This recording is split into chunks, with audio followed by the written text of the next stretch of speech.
امیہ نے کہا کہ یہ لو کوڑا اور عمار کو مارو۔ حضرت بلال رضی اللہ تعالیٰ عنہ جو پہلے ہی دل کے اندر شمع کو جلا چکے تھے، آپ نے سوچا کہ جب حضرت عمار اسلام لانے کے بعد اسلام کی خاطر اتنی مار کھا سکتا ہے تو بلال حضور کے نام پہ کیوں نہیں مار کھا سکتا؟ وہ کہتا ہے امیہ کے بلال آپ مارتے کیوں نہیں ہو؟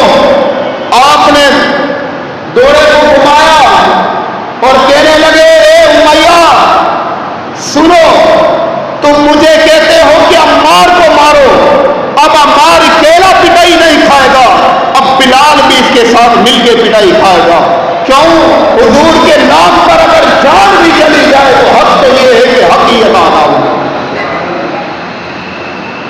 حضرت بلال رضی اللہ تعالیٰ عنہ نے جب اعلان کیا کفاروں کی آنکھیں کھل گئی کہ یہ کیا ہو۔ بلال وہ ہمارا غلام تھا، ہم اشارہ کرتے تھے، رات ہو یا دن ہو ہمارا کام کرنے کے لیے ہر وقت تیار رہتا تھا، لیکن آج وہی بلال ہے جسے ہم حضرت عمار کو ماننے کا کہتے ہیں، آج یہ بغاوت کے لیے اتر آئے۔ اللہ اکبر۔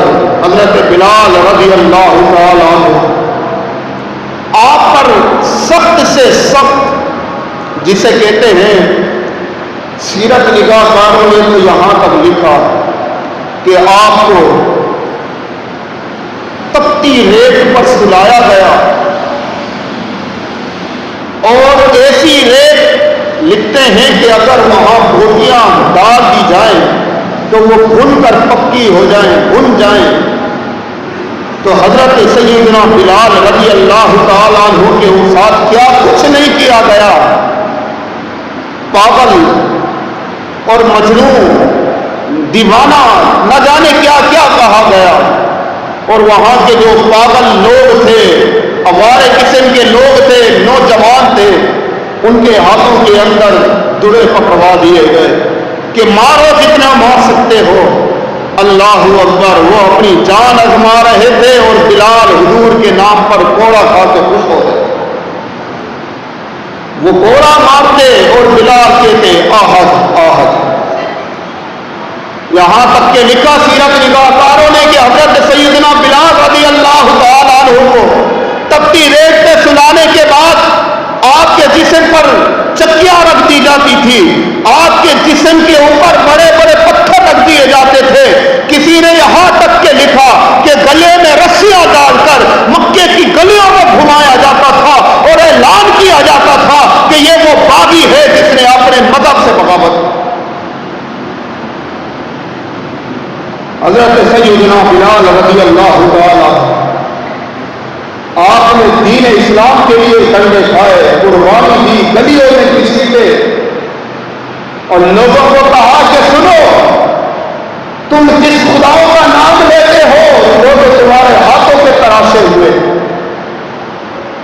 اور جس میں خدا کا نام لیتا ہوں وہ کسی کا باپ نہیں، بیٹا نہیں، بلکہ وہ وحدہ لا شریک۔ اور لوگوں کو آپ نے کفار کو چڑھانے کے لیے جب دیکھتے تھے کہ اب کفار کھڑے ہو گئے تو آپ زور سے کہتے آہد آہد۔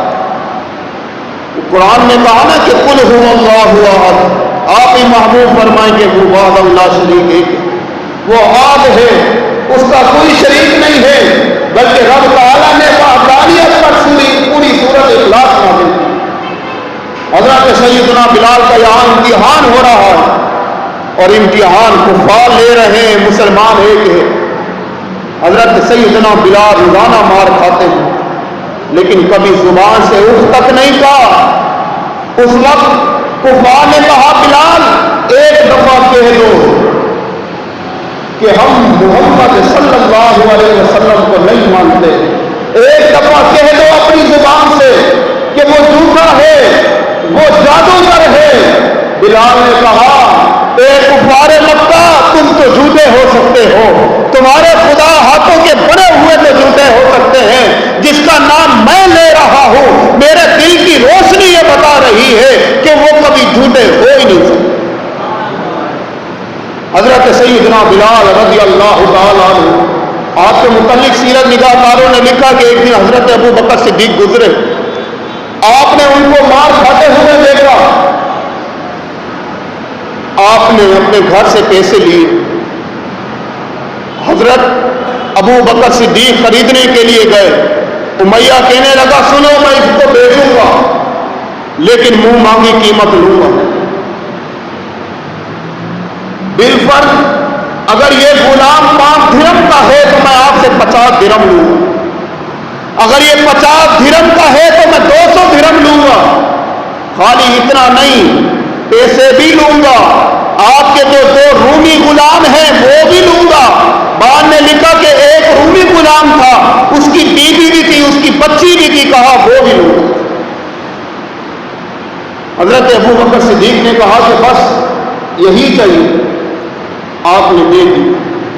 دینے کے بعد امیہ بن خلف کہنے لگا آپ تو اتنے بڑے تاجر تھے، سمندار تاجر تھے، آپ کا شمار بڑے بڑے تاجروں میں ہوتا تھا، میں آپ پر ناز کرتا تھا، یہ آپ نے کیا کیا؟ آپ نے تو اس غلام کی اتنی ساری قیمت دے دی جس کی کوئی 1 روپیہ قیمت دینے کے لیے تیار نہیں۔ آپ نے فرمایا اگر میرے ہاتھ کے اندر کوئی سلطنت ہوگی، اس غلام کے بدلے تو سلطنت مانگ لیتا، میں وہ بھی دے دیتا۔ کہا کیا وجہ ہے کہ تو نے اتنی ساری دے دی؟ کہا میں نے محبوب کے آنکھوں سے اس کے لیے آنسو بہاتے دیکھے ہیں، اس کی قیمت اگر میری جان دے کر ادا کرنی پڑتی تو میں وہ بھی دینے کے لیے تیار ہوں۔ حضرت ابو بکر صدیق رضی اللہ تعالیٰ عنہ لے کر روانہ ہوئے، گھر پر پہنچے، کپڑے پہنائے، کپڑے پہنانے کے بعد کھانا کھلایا، آپ کی آنکھوں سے آنسو آئے، کہنے لگے ابو بکر صدیق زندگی گزر گئی، عمر 30 سال ہو گئی ہے، آج تک اتنی ادب سے کسی نے کپڑے نہیں پہنائے، آج تک کسی نے ساتھ بٹھا کر کھانا نہیں کھلایا، ہر کوئی غلام سمجھتا تھا، ہر کوئی حقانیت کی نظر سے دیکھتا تھا۔ ابو بکر کیا وجہ ہے کہ مجھے تم نے اپنا بھائی بھی بنا لیا ہے اور تم مجھے اپنے کپڑے بھی پہنا رہا ہے، کھانا بھی کھلا رہا ہے؟ کہا میں کیوں نہ کروں جس محبوب کے آنکھوں سے میں نے تیرے لیے آنسو بہاتے دیکھا ہے، کوئی تو چھوٹا موٹا ہے؟ اللہ اکبر۔ حضرت ابو بکر صدیق حضور کی بارگاہ میں لے کر گئے، حضور نے کہا ابو بکر تو نے اپنا سارا مال وہاں دے کر اس کو آزاد کیا، کچھ رقم مجھ سے بھی تو لے لیتا، میرا بھی حصہ ملا لیتا۔ اللہ اکبر۔ ابو بکر صدیق نے کہا یا رسول اللہ صلی اللہ علیہ وسلم، یا رسول اللہ میرے ماں باپ بھی آپ کے ہیں، میرا مال بھی آپ کا ہے، میرا گھر بار بھی آپ کا ہے، میں بھی آپ کا ہوں، بیٹوں کی کیا ہو؟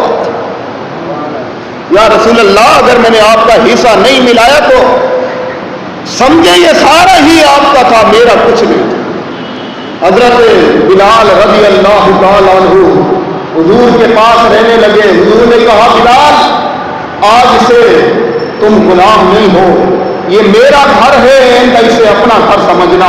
بلال کام میں بتا دیتا ہوں، یہ بتا دیتا ہوں قرضہ کس سے لینا ہے، لیکن قرضہ لے کر آنا تیرا کام ہے، اسے ادا کرنا بھی تیرا کام ہے، میرے گھر کے خرچے پورے کرنا یہ بھی تیرا کام ہے، اگر کچھ کم پڑ جائے یہ بھی تیرا کام ہے، میرے بچے روئے اسے کھلانا بھی تیرا کام ہے۔ بلال سمجھا اب تو خادم رسول بن گئے۔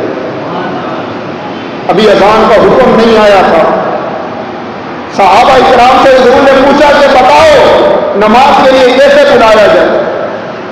کسی نے کہا یا رسول اللہ آگ کو روشن کیا، کسی نے کہا یا رسول اللہ تب بجایا جائے تاکہ لوگوں کو پتہ لگ جائے نماز کا وقت ہو گیا، لیکن حضور نے فرمایا ٹھیک ہے اس کا کل فیصلہ کرتے ہیں، رات کو اذان کا حکم آئے۔ حضرت عبداللہ بن زید انصاری نے خواب دیکھا، حضرت عمر فاروق نے خواب دیکھا کہ کوئی فرشتہ اذان کہہ رہا ہے اور کلمات جو آج ادا کیے جا رہے ہیں، آج جو مؤذن اذان پڑھ رہا ہے، گویا رب تعالیٰ نے ایک فرشتے کو بھیجا، فرمایا جاؤ فلاں صحابی کے خواب میں چلے جاؤ، یہ اذان کے کلمات سکھا کر آ جاؤ، تم نے بتلانے صبح جا کر محبوب کو ہے، گویا یہ تم نے اذان کے کلمات سکھانے ہیں۔ ایک زمانہ آئے گا کہ بلال کے بعد ہر ایک مؤذن یہی اذان کہے۔ اس کے بعد حضرت عمر فاروق نے جا کر خواب سنایا. جب خواب سنایا تو حضور نے فرمایا کہ یہ میرے مؤذن حضرت بلال کو سکھا دو, آج سے حضرت بلال اذان دیا کرے. قربان جائیں حضرت بلال کی سیرت پر. یا تو کوئی منہ نہ لگاتا تھا, وہ کسی نے شاعر نے کہا کہ کوئی منہ تک نہ لگاتا تھا ہمیں, کوئی پاس تک نہ بٹھاتا تھا ہمیں. یا رسول اللہ آپ نے خرید کر ہمیں انمول کر. حضرت بلال رضی اللہ تعالی عنہ وزیر رسول بن گئے. اور علماء نے لکھا جنگ بدر ہو, جنگ یرموک ہو, جنگ احد ہو, کوئی ایسی جنگ نہیں تھی کہ جس کے ساتھ حضور کے ساتھ حضرت بلال نہ چلے ہوں. گویا حضور پیچھے ہوتے تھے, حضرت بلال نیزہ لے کر آگے چل رہے ہوتے تھے. اور یہ نیزے کی فرمائش کی تاریخ سیرت نگاہ کاروں نے لکھا کہ حضرت بلال نے خود کی. حضور نے پوچھا بلال نیزے کا کیا کرو گے؟ کہا یا رسول اللہ نیزہ مجھے دیجئے, میں آپ کے خیمے کے باہر کھڑا ہو جاؤں گا, کسی دشمن کی مجال کے حضرت بلال کے ہوتے ہوئے آپ پر وار کریں. اللہ اکبر. حضرت بلال رضی اللہ تعالیٰ عنہ حضور کی زندگی کے اندر تو اذان دیتے رہے, بچوں کی خدمت کرتے رہے, حضرت فاطمہ کو کھلاتے رہے. اللہ اکبر. حضور دنیا سے پردہ فرما گئے. جب حضور نے دنیا سے پردہ فرمایا تو حضرت بلال مدینہ چھوڑ کر چلے. جب مدینہ چھوڑ کر چلے گئے, دیگر صحابہ کا مختلف حال تھا. سیرت نگاہ کار لکھتے ہیں کہ بعض صحابہ اتنے روئے, گویا اس دن کوئی ایسا دن نہیں تھا کہ مدینے کے اندر اس جیسا دن پہلے کوئی دیکھا نہیں گیا تھا. یہاں لکھتے ہیں علماء کہ ایک دن تو مکے کے اندر وہ خوشی کا دن تھا کہ جب حضور تشریف لے کر آئے, جب حضور ہجرت کر کے مدینے کے اندر آئے تو اس جیسی خوشی نہیں دیکھی گئی. اور جس دن حضور نے پردہ فرمایا اس دن غم کا کوئی دن نہیں دیکھا گیا. حضرت عمر فاروق رونے لگے, دیگر صحابہ رونے لگے, حضرت ابو بکر صدیق روئے نہیں. اللہ اکبر. جب علماء لکھتے ہیں کہ حضرت ابو بکر صدیق بولتے تھے تو آپ کے بولنے سے جو گوشت ہوتا ہے بھونا ہوا اس کی خوشبو آتی تھی. صحابہ نے کہا یار اے ابو بکر صدیق, جب آپ بولتے ہیں تو آپ کے منہ سے بھونے جو خوشبو کی بو آتی ہے. اللہ اکبر. آپ نے کہا جب حضور نے پردہ فرمایا کوئی صحابہ مدینہ چھوڑ کر چلا گیا, کوئی رونے لگا, گھروں کے اندر بیگ ہو کے رہ گیا. میں رویا نہیں, اگر میں روتا تو پھر مجھے کوئی سنبھال نہیں سکتا. اور پھر ہوا کیا, کہتے ہیں کہ میرے اندر کا دل چل. اللہ اکبر. حضرت بلال رضی اللہ تعالیٰ عنہ مدینہ چھوڑ کر چلے گئے. جب آپ مدینہ چھوڑ کر گئے تو 6 مہینے بعد حضور خواب کے اندر تشریف لے کر آئے. فرمایا بلال یہ کون سی وفاداری ہے کہ ہمارے جانے کے بعد اب ملنے بھی نہیں آتے. اللہ اکبر. حضرت بلال نے یہ پیغام سنا, تیاری کی, گھر سے روانہ ہوئے, مدینے تشریف لے کر آئے. جب تشریف لے کر آئے آپ نے سنا کہ حضرت فاطمہ دنیا سے پردہ فرما گئی. اس کے بعد آپ رونے لگے. رونے کے بعد تمام صحابہ اکرام جمع ہوئے, کہنے لگے بلال آج وہ اذان کو سنا دو جو حضور کے زمانے میں سنایا کرتے تھے. اللہ اکبر. بلال نے کہا ہر حکم مانوں گا, اذان کا نہ کہنا. اللہ اکبر. لوگوں نے حضرت امام علی مقام سے کہا, حضرت امام حسن سے کہا کہ آج ان سے کہو ذرا اذان کو سنائیں. اب بلال مجبوری سے جب اذان دینے کے لیے کھڑے ہوئے, اللہ اکبر اللہ اکبر کی جب آوازیں بلند ہوئی, تمام مدینے کے اندر پڑاؤ مچ گیا کہ شاید حضور واپسی آ, کیونکہ یہ منظر وہ جب ہی ہوا کرتا تھا. جب آپ نے اشہد ان لا الہ الا اللہ کہا, تمام صحابہ اکرام, تمام مدینے کی عورتیں, بچے گھروں سے باہر آ گئے. جب آپ نے اشہد ان محمد رسول اللہ کہا, سامنے حضور کو نہیں پایا, آپ وہی گر گئے, اذان مکمل نہیں ہوئی. لوگوں نے اٹھایا, کہا بلال اذان مکمل کرو. کہا لوگوں سنو, پہلے حضور موجود ہوتے تھے, میں اشہد ان محمد رسول اللہ کہتا تھا, میرا دل گواہی دیتا تھا, میری آنکھیں گواہی دیتی تھی, اور میں کہتا تھا کہ آپ اللہ کے رسول ہیں. آج حضور کو نہیں پایا, میرا دل اذان دینے کے لیے کرتا ہی. حضرت بلال اس کے بعد علماء فرماتے ہیں کہ آپ مدینے سے واپسی چلے گئے. جب آپ کا وصال کا وقت آیا، اللہ اکبر، آپ خوشی کے نعرے مارنے لگے. یہ عشق ملتا بھی کسی نصیب والوں کو ہے. یہ تو وکیا عشق بازار بھی نہیں، یہ تو چڑیا اٹھتے تار بھی نہیں. اتنا سوکھا لبدا یار نہیں ہے، یا سوکھا لبدا پیار بھی نہیں. حضرت ابو بکر صدیق رضی اللہ تعالیٰ عنہ کے دور خلافت کے اندر آپ نے مدینہ چھوڑ دیا.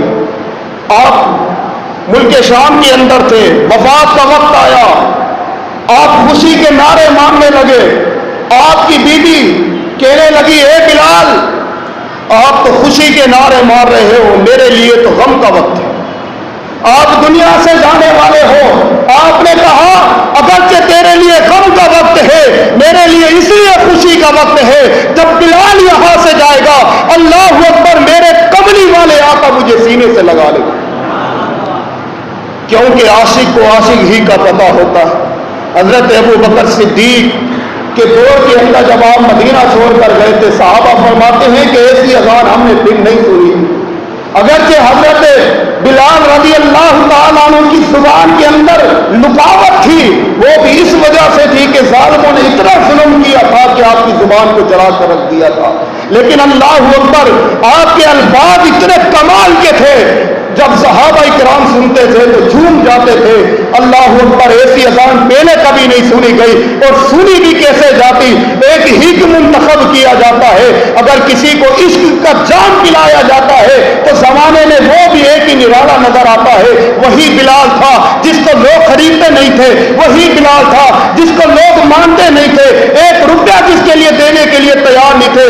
فتح مکہ ہوا، اللہ اکبر، قریش مکہ سامنے کھڑے ہیں، بڑے بڑے کفار کھڑے ہیں. حضور نے فرمایا، بلال آج ذرا اذان مکے کی چھت پہ چڑھ کے سنا. بلال کی آنکھوں سے آنسو، یا رسول اللہ میں تو حبشی تھا، یا رسول اللہ میں تو غلام تھا، کوئی موز نہیں لگاتا تھا، کوئی سینے سے نہیں لگاتا تھا. یا رسول اللہ آپ نے خرید کر انمول نہیں کیا بلکہ کعبے کی چھت پہ چڑھا. اور جب آپ نے اذان دی، تمام کفار کے سر جھک گئے. اور کیوں نہ جھکتے؟ کفار کہتے، قریش آ کر کہتے کہ یا رسول اللہ ہم تو عزت والے تھے، ہمیں سینے سے تو آپ نے لگانا تھا، آپ نے تو غلاموں کو سینے سے لگا لیا. فرمایا، ہاں ہاں میں وہی محمد ہوں جس کا کوئی نہ ہو اس کا محمد. وما علینا